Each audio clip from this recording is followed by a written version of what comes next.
De la haine en revanche j'en ai tellement.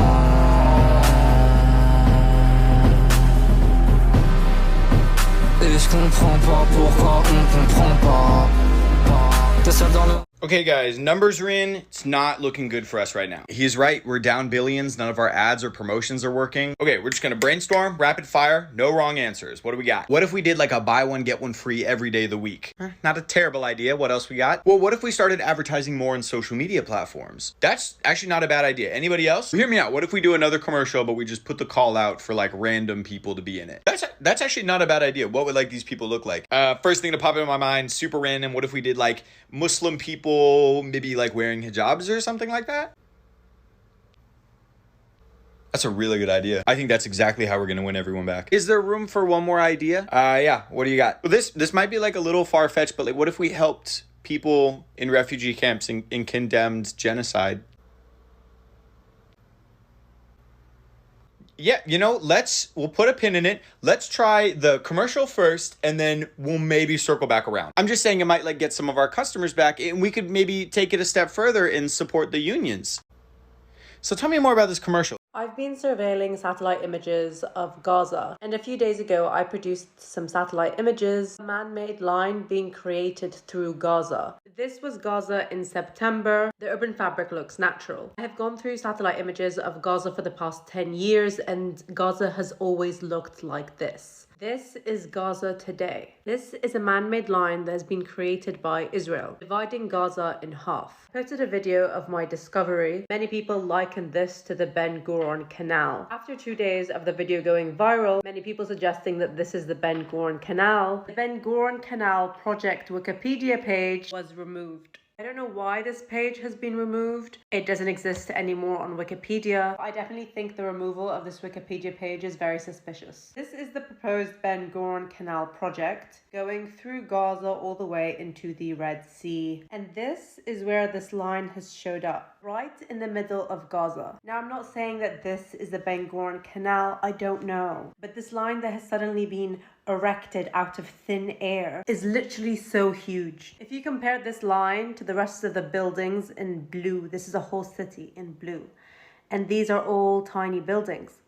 Compare it to that line. Or compare all of these agriculture fields to that line. This line is pretty big, maybe 100 meters, I honestly don't know. But it's cutting all the way through Gaza. Many people thought that this might be Wadi Ghazze. However, Wadi Ghazze is down here somewhere. And this is not a river, this is not a water body. Because otherwise, if it was water, it would come out as black. This is newly man-made, and it's the only satellite image I've been able to produce from Gaza. This is Gaza. This is the satellite image I just showed you, and here's the line. Some satellite images have completely been removed from the system, so I can't access them. A few days ago, the IDF claimed that the north of Gaza had been successfully ethnically cleansed. If this isn't the beginning structures of a Ben Gurion Canal, then this is probably a wall. This is probably the beginning of an infrastructure to divide Gaza. Because again, this is huge. You guys want to know how spoiled these rich white kids are and how ignorant they are? I experienced this firsthand today. So this is a mall, Chandler Fashion Square. It's in Chandler, Arizona. A lot of upper middle class people live there. A lot of white people live there in that city. And we went to that mall in that city, did a die-in, which is where everyone just lies down. And this one girl, she gave a speech of the statistics of how many innocent kids died. Her speech was wonderful. And everyone was laughing. Those spoiled, rich, white kids, they were laughing, recording us, thinking it's a joke that people are dying. And their parents, the adults, they were making rude, ignorant remarks. But then we went to another mall, which is in Tempe, which is like where middle class or maybe lower middle class lives. And there's like a lot of Hispanic people there, Black people there. And they were so supportive. This is the second mall.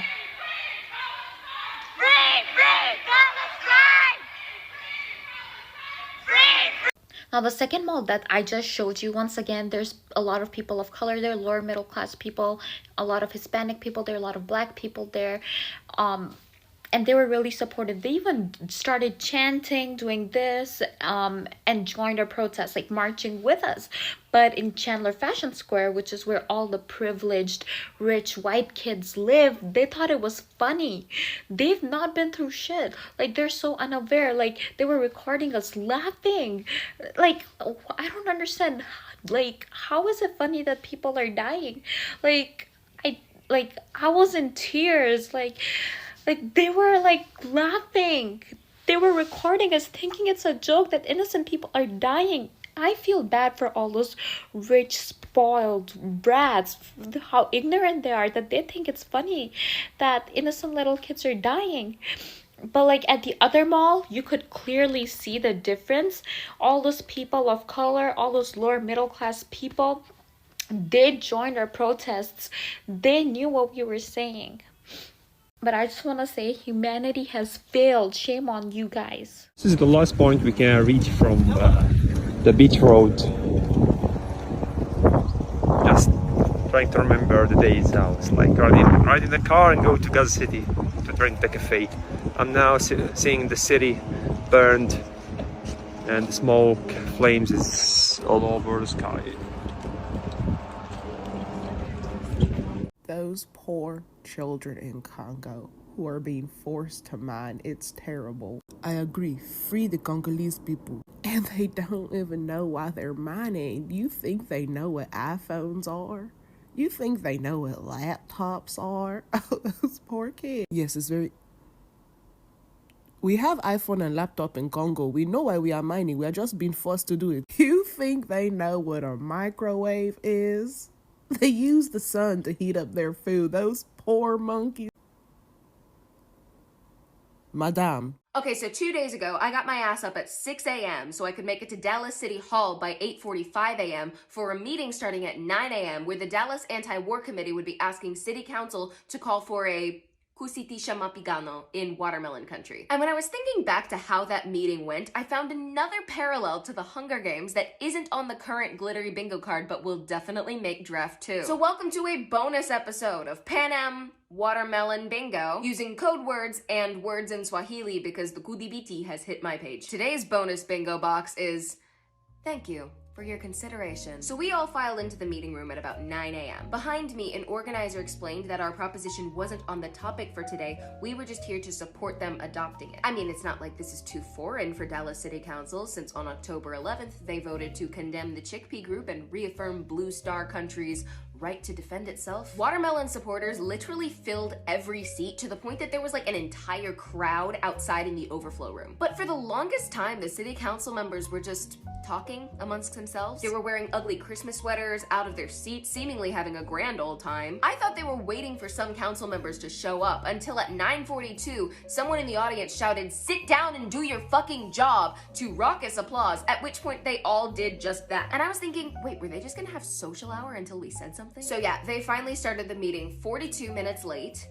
Except they didn't, because the head of their emergency management department is retiring in January, and apparently a public meeting an entire month before that is the perfect time for every single council member to give their farewell speeches like it's a retirement party, and then take a group photo together. And when that was finally over, I was thinking, wasn't this more of a break room thing? So scratch that. We finally started the actual meeting like an hour and 15 minutes late. Every time a watermelon supporter was speaking, nearly the entire audience stood up in solidarity with them. The speeches were beautiful, and I'll be posting them all to my story. The mayor at least had the grace to look like he was paying attention, but he was one of the only ones. At one point, a council member showed another council member something on his phone, smiling like it was a meme, and several others were on their phones as watermelon people were giving testimony from their family members in the strip right now. But a special shout out goes to Councilwoman Cara Mendelson, who, when shouted out by an audience member, "Hey Karen, get off your fucking phone and pay attention," brought her phone higher in front of her face like a middle school mean girl, as the councilwomen next to her started recording the audience as if we were the ones looking stupid. I was near the back of the room, and even I could see the sass in their body language. None of the council members had a thing to say about what all but 4 speakers, nearly the entire audience, and everyone in the overflow room was here for. They just moved on with the meeting as we left to go chalk up the front of the building. The whole meeting, the mayor would call out audience members for clapping, but not his fellow council members for the open and obvious disdain they were showing to the victims of this mauaji Raji Yakimbari that they had supported. And I'm just reminded of that scene in the first Hunger Games where the game makers are there to score Katniss on her skill, a process that will impact her very survival. And they're more interested in the pig someone ordered for them to feast on than they are in this real human child who at the time has a 1 in 24 chance of surviving to the next week, right up until she does something so out of pocket that they're forced to pay attention. The people with the most power in the room are often so disconnected from the impacts of their own actions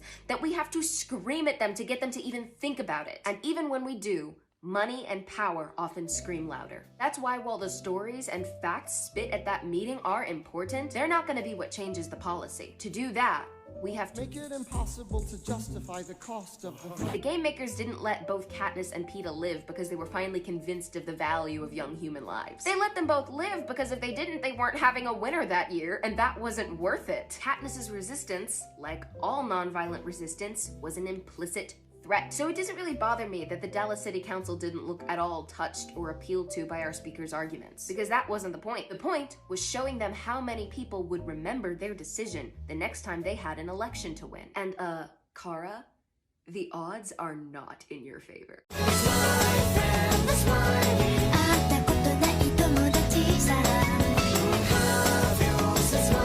One more thing, and then I'm not going to talk about this anymore because I don't want this to be a thing that I talk about on here, but Gypsy Rose didn't get justice. Nothing about her situation is just, and I'm really tired of people talking about her getting out of prison as if it's a just thing. It is not just, because she should not have been there in the first place. Gypsy Rose getting justice would have been somebody paying enough attention to her as a child to get her out of the abusive situation that she was in before it escalated to what it did. This girl has never had a day of agency or independence in her life. She has gone from having her fate decided for her by her mother, to having her fate decided for her by the court of justice, to having her fate now decided for her by the court of public opinion. She's already being held up to standards that she's not going to be able to fulfill because people are building a character around her. People are already making assumptions about her personality based on the performance an actress gave in a show about her that Gypsy Rose didn't even write. The fact of the matter is that there are lots and lots of children out there right now in the same shoes that Gypsy Rose was in before she got to where she is now. And if we want to get justice for Gypsy Rose, then that needs to look like raising awareness for what she went through and getting justice for those children who are in that position right now as we speak. Okay, y'all, on a more serious note, okay? What is about to happen in the first quarter of next year is going to do what America always does. It tries to unite the people behind its cause, okay? But what you're realizing now is what's different between 9/11 and Obama bombing, Yemen and Oman and all the other countries in the Middle East that he bombed wantonly, is that the resources are running thin. The resources are running thin, and the places that they used to be able to go to exploit are no longer. They're no longer available. You see, that's what people aren't realizing. The resources that which we used to be able to go to avoid going into wars are running thin. So now we're going to have to go into wars. Why? Because we're an oligarchic empire, guys.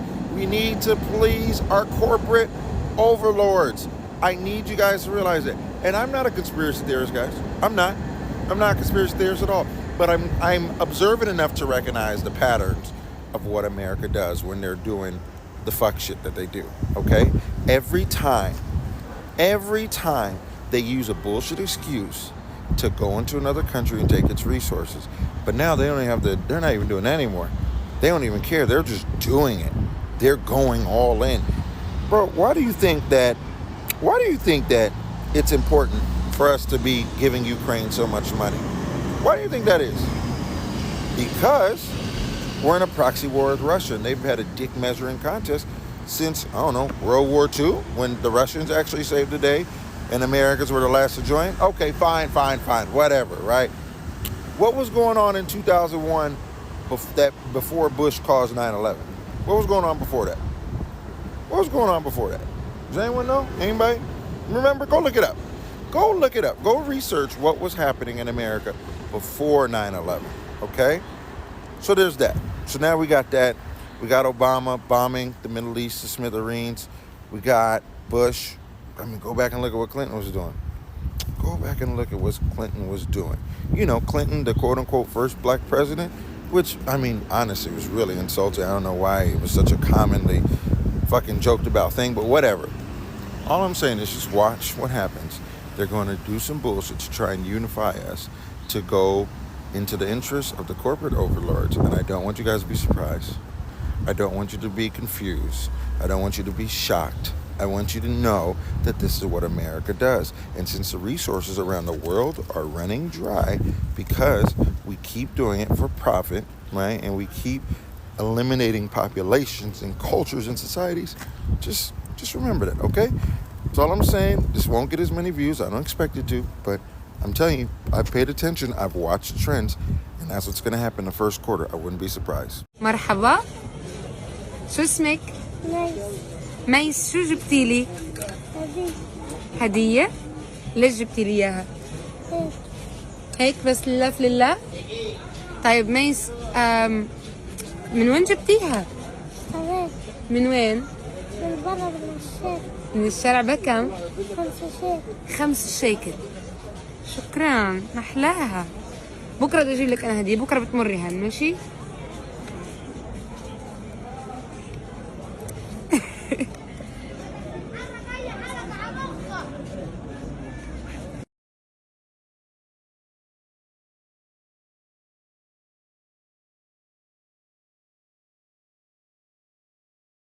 So I just read the story of the Tesla robot that glitched and attacked a worker by digging its claws into his back and leaving a trail of blood. And the engineers had to jump into action and do an emergency shutoff of the robot. Where are we? Like, where are we? And I swear with everything within me, I am not exaggerating when I say that my dreams lately have made more sense than my waking reality. My dreams have made more sense than the world we currently live in. All of the atrocities happening at once all over the world. And now suddenly we're entering into this dangerous iRobot age where we have to now worry about actual robots. The aliens didn't even make a ripple when they told us there were aliens. When they told us they found aliens, we did not care because our everyday life has become so bananas that aliens existing didn't even spark a thing. We did not care. Are the aliens paying our bills? No, then we don't care. What is this? Something that I feel like a lot of people don't know is that houses in Gaza are not built out of wood. They're not built out of tile, as opposed to the West. And, we discovered that quickly when we moved to the US. The walls are paper thin. Everything is made out of wood and tile and just very superficial top layers. In Gaza, the houses are made out of stone, literal rock that's carved. It's very thick. And so when it comes to being buried under rubble for a very long time, there is no heavy machinery or infrastructure that can be used and utilized to dig people out. You guys have to understand that it's literal men in flip-flops, in pajamas, literally woken up, to the sound of a bomb and immediately, frantically trying to gather around with their hands and with picks and household tools to be able to lift these very heavy stones and rocks to find people, whether, alive or dead, underneath them. And a lot of people don't understand that. Sad reality is, what really kills me is a lot of people do end up living under the rubble, but because it takes such time and effort to be able to extract them or bury them out of it or, pick them out of it, it ends up killing them. And they just, because they're there for such a long period of time and there's no effective way to immediately get them out from under the rubble, they either die from starvation or some sort of bodily injury because of the pressure of being under stone and concrete for such a long period of time.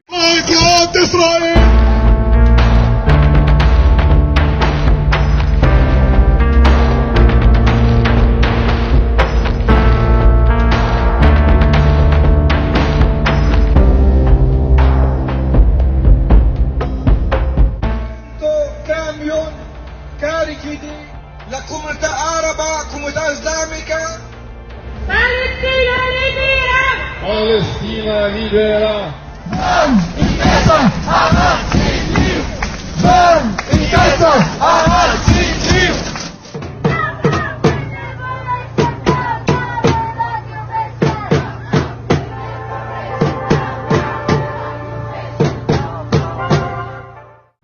Morning, heading to the bridge refugee camp again for the second time. I went to the camp 2 days ago, and I show you how the people don't know anything or don't know what to do there. But today, from the early morning, the artillery didn't stop. A lot of casualties, a lot of people got injured and arrived to the hospital. A lot of people are leaving the refugee camp towards nowhere. They don't have, or they don't know where to go. So I'm heading now there. The artillery thing is so scary, it's so dangerous because they don't see where they are striking. So God. Here's a little recap of what's happening in Korea in regards to the Israeli government. So disclaimer, I'm pro-Palestine and I've been struggling to think of what kind of content to make, but I feel like this is probably stuff that you might not have heard of because it's, South Korea. So one of the bigger stories was that a few weeks ago, or maybe even a month ago now, multiple political parties in South Korea came out in support of Palestine and put signs on their buildings saying things like, from the river to the sea. The Israeli ambassador to South Korea responded by sending these political parties, the most famous one being the Green Party, threatening letters, which he actually copy-pasted, and they knew that because the letter that the Green Party received had the wrong name of the wrong political party on it. It was also written in English, which the president of the Green Party responded by saying, "Why is it in English? This is South Korea. We speak Korean here." The threat that was in the letter was that the phrase "from the river to the sea" was illegal according to hate speech laws, and so it was vaguely threatening of legal action. The president of the Green Party responded by saying, "That law is an American law, and this again is South Korea. We don't have that law here." There's three levels of disrespect. You copy-pasted the letter, you forgot to put our actual name in. It's in English. We don't have that law here. And as the Israeli ambassador to South Korea, we don't expect you to know anything except maybe read the laws of the country that you're working in and hire an intern that speaks Korean, maybe. You live in Korea. It's not going to be that hard to find a college student that speaks Korean, sir. Anyway, that culminated in the president of the Green Party ripping the letter up on camera in front of people. Very satisfying. Number one, if you're going to work in a country, you should minimally know the laws of that country and hire someone that speaks the language there. The Israeli ambassador did not want to do that. I don't know why. Second of all, I'm sorry that you kiss America's ass so hard. South Koreans don't give a fuck, okay? We have BTS. We could get the 98% of everyone else on our side, okay? BTS almost got Trump unelected, please. Anyway, fast forward to today. Israel just tweeted a propaganda video that they posted where they basically showed the events of October 7th if they happened in Korea. The video shows a Korean woman and her child getting it insinuates that she was kidnapped and then R-worded. I cannot tell you how offensive this is, because the end of the video says something like, "Can you imagine what if it happened to you?" Extremely disrespectful, and I know that the Israeli government official that was in charge of making this propaganda video has never read a history book about Korea, much like the Israeli ambassador, and they have no idea why that's disrespectful. I'm gonna spell it out for you. There's a big reason why Koreans don't have to imagine a fake scenario where their women and children get taken away and to death. If you read one history book, you would know why we don't need to use our imaginations. The fact that you're asking us to think about you and the suffering of your people, where we already have been, meanwhile, not knowing one single thing about the suffering of our people, is offensive, okay? During the same time of the Holocaust, Koreans also went through a genocide.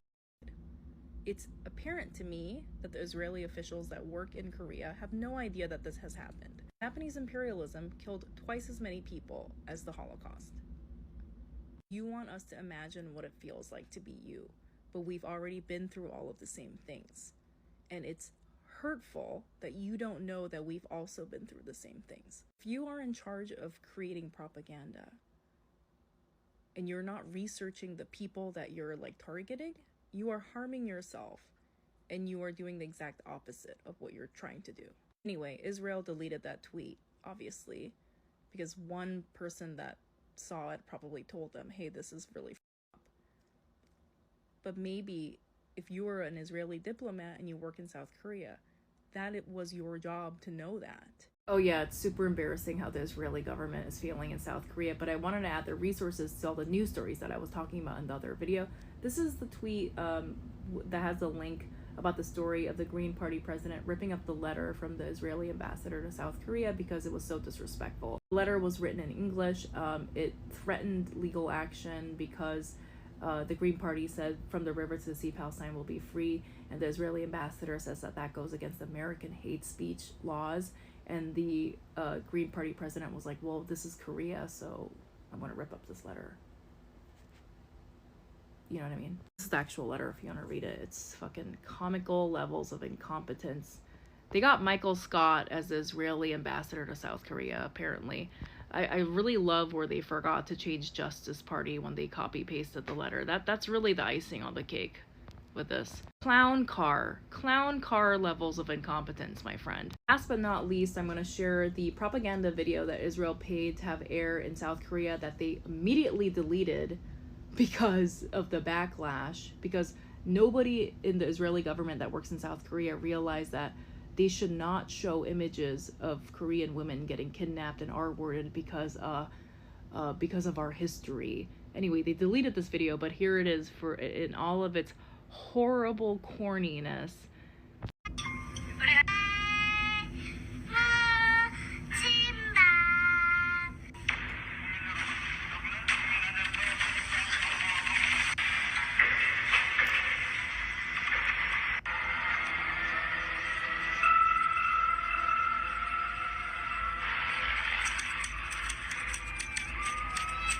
Imagine if that happened to you. It did happen to us, bro. I can't believe you made this video.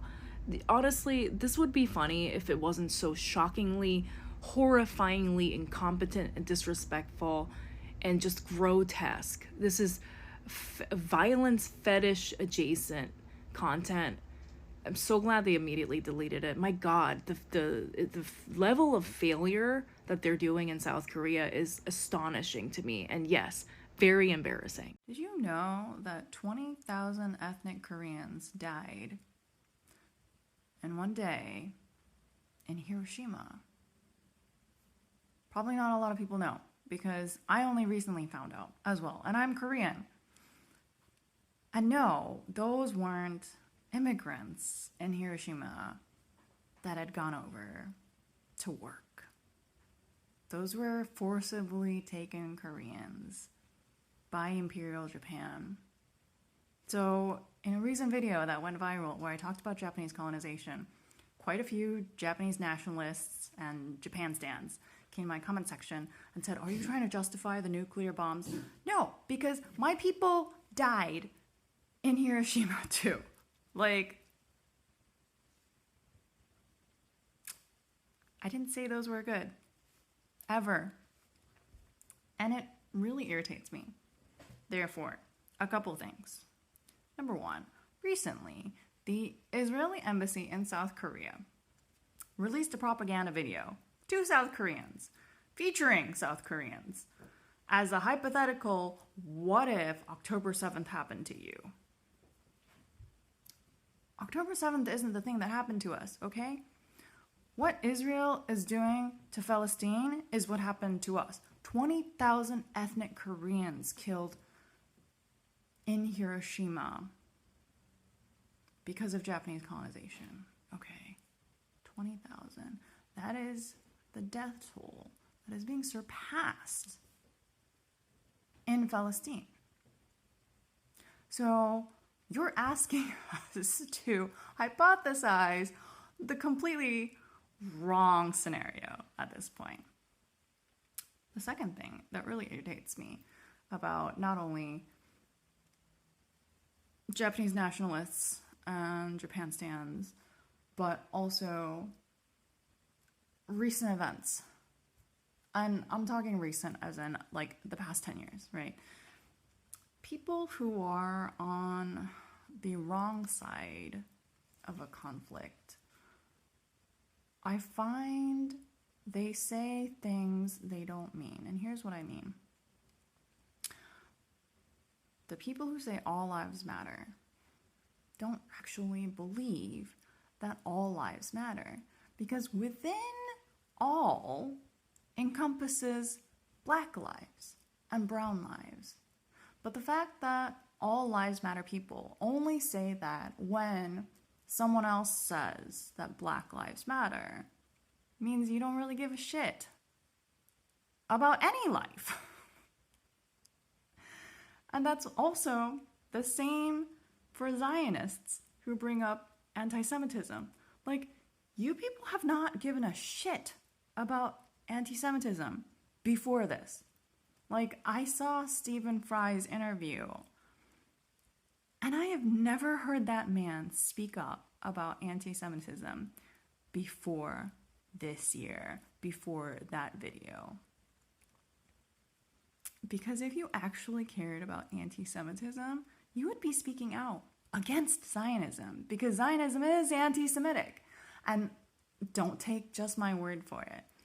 There are quite a few resources out there, including Jewish Voices for Peace, that explains exactly why, in minute detail, why Zionism is anti-Semitic. So I find it fascinating that it's always the people that don't mean what they say spewing out this sort of rhetoric. Like, you don't actually care about this stuff. You're just saying it, I don't know, to have a speaking point, to be pithy. If you'll also notice, I have not censored these captions at all because I am very shadow banned, once again. And I'm just going to explain this as an add-on to an already rambling video about many, many topics. Please do not like multiple videos of mine in a row, because that gets me shadow banned. And I don't think a lot of people know that.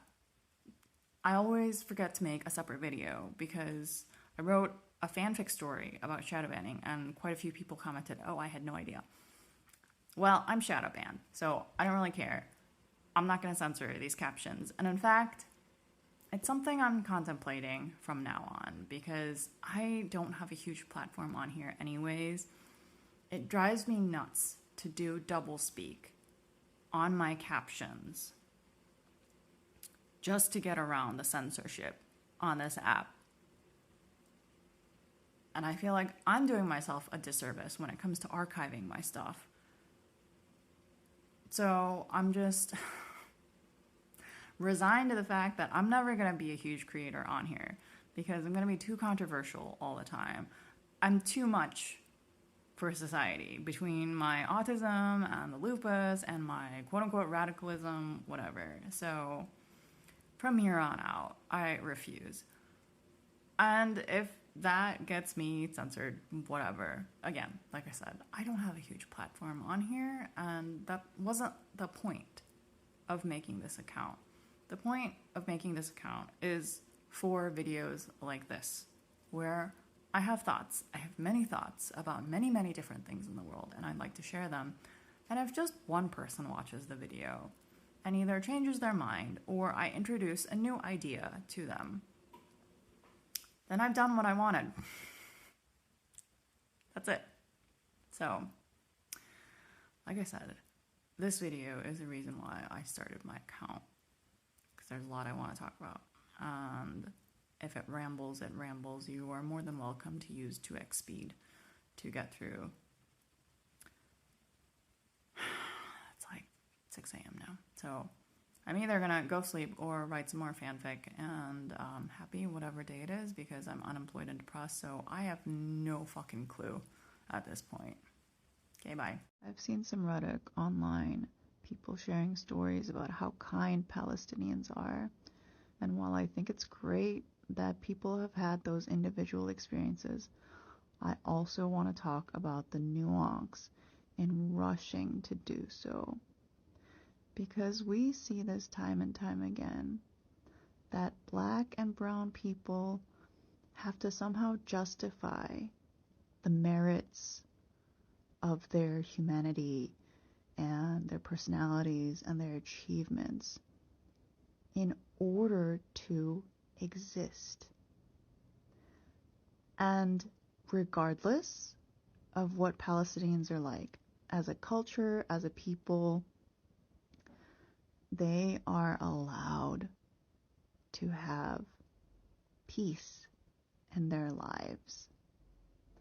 And we've seen it with black folks, especially when it comes to police violence. We talk about how they deserved to live longer, etc., etc.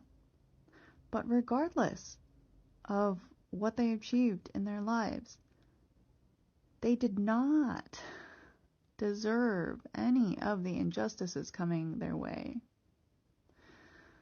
And again, it's the same with the Palestinians.